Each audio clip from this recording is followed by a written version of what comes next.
So throughout this unit, we're going to be applying those different types of style sheets that we just discussed. So this is the website we're going to create together.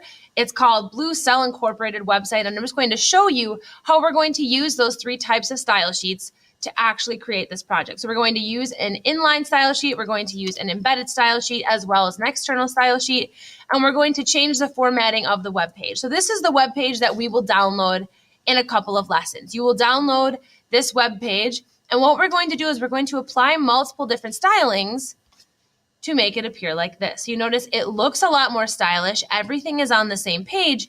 And by using CSS, we can actually create these stylings very, very easily. We don't have to go into numerous tags to do so. We are just going to use an inline, an embedded, and an external style sheet to create these stylings. So you can see we're going to do multiple pages. So this is that main home page. And then here is our contact page that we'll be changing, the products page, the questions page that we'll be working through. And then we'll be using different types of style sheets to do this. Now, keep in mind, we're going to use an external style sheet for most because it will define the overall appearance of the pages within that main frame. It's going to make everything uniform, but we're also going to use an embedded style sheet on one of them just to show you how an embedded style sheet actually works.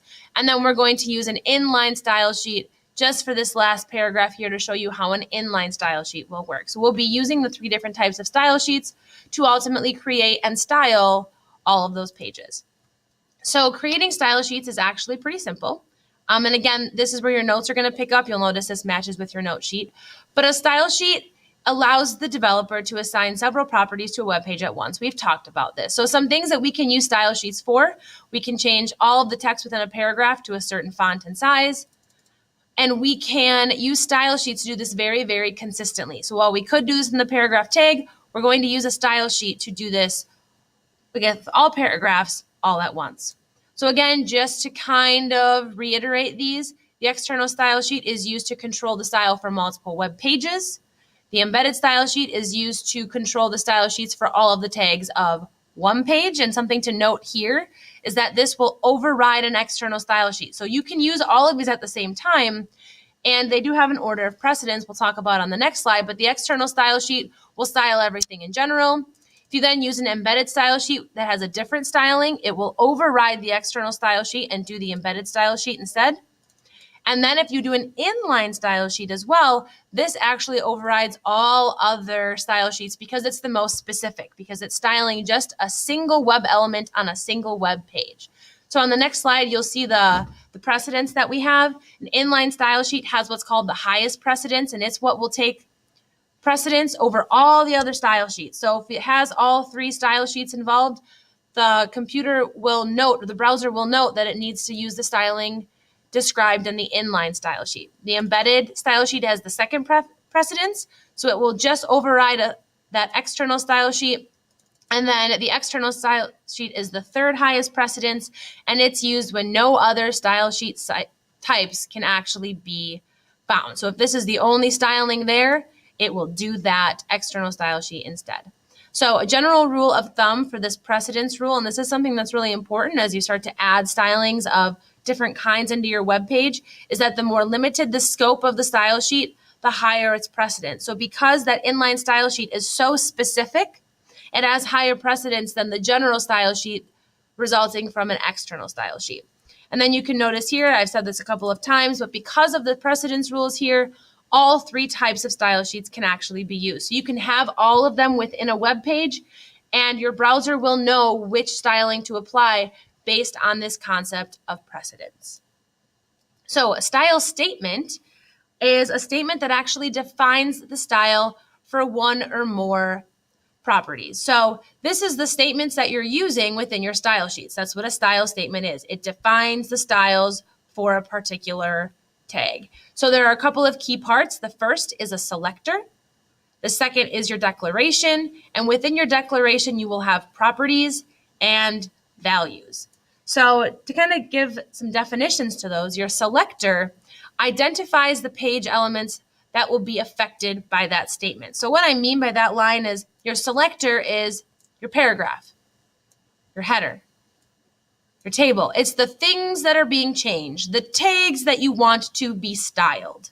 So the selector is selecting which tag to style. That's what your selector does. Then from there, your declaration describes how that style, or how that selector, should be formatted.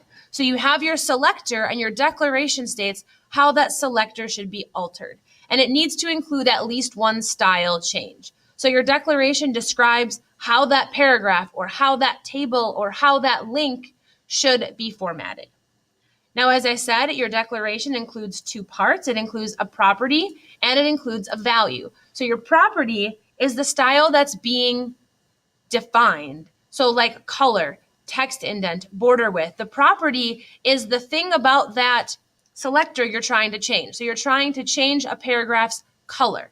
You're trying to change a paragraph's font style. Whatever it might be, the property is the style type that is being changed. So you're changing the color, you're changing the border width, you're changing something about that selector. The value is the specific parameters for that property. So your property may be color, but your value will be red. So it says take the property of color and change it to the value of red. Take the property of font size and change it to the size of 12-point font, something like that. So here you can kind of see that it has all four of these parts. You're going to have a selector, a declaration, a property, and a value. And you may have many properties and values depending on your style statement. So I'm going to show you two examples. This first one is an inline style sheet. And in your inline style sheet, this one has a selector of H1. So it's saying style this particular H1 tag. Then our declaration is this entire piece here that's defining the style. So you have this entire chunk where it has style equals, and then it has all of the styling to be applied. That is called your declaration. Your properties are the specific things that you're changing about that selector. So I'm changing the font family and I'm changing the font color. Those are my properties that I am changing. And then my values here are what I'm actually changing those properties to be. I'm changing the font family to be Garamond, and I'm changing the font color to be navy. So again, this is an example of an inline style sheet. Then from here, an embedded style sheet, and we'll talk about this syntax in later lessons. This style sheet is a little bit different looking, but it contains all the same components. So you have a selector here as my H1 tag. My declaration is about all of the styling that's happening to my selector. I then have the properties that are being changed, my font family and my font size. And then I have the values that those properties are set equal to, which is Garamond and 32-point font. So we'll see this a lot as we start applying our own styling. Now, there are 6 main styling properties that we're going to talk about, and there's actually a handout for you of these that really define them a little bit further. But the main properties are background, which you can change color, image, and position. Border, where you can change color, style, and width. Then you have font, and you have the font family, the font size, the font style, the font variant, etc. For lists, you have the list image, the list position, and the list type. You also can change different components about the margins, and then you can change different things about the text, such as its decoration, its indentation, and etc. So we'll talk about these again. There's a handout for you that allows you to look at these a little bit closer. And that, at this point, is the end of lesson 1. So you'll need to look at the next worksheet that's going to help you kind of take some of this key information and get it down on paper and help you collect your thoughts. But this first lesson focuses on those key vocabulary terms, the 3 types of styling sheets, as well as style statements, and then the 6 main styling properties.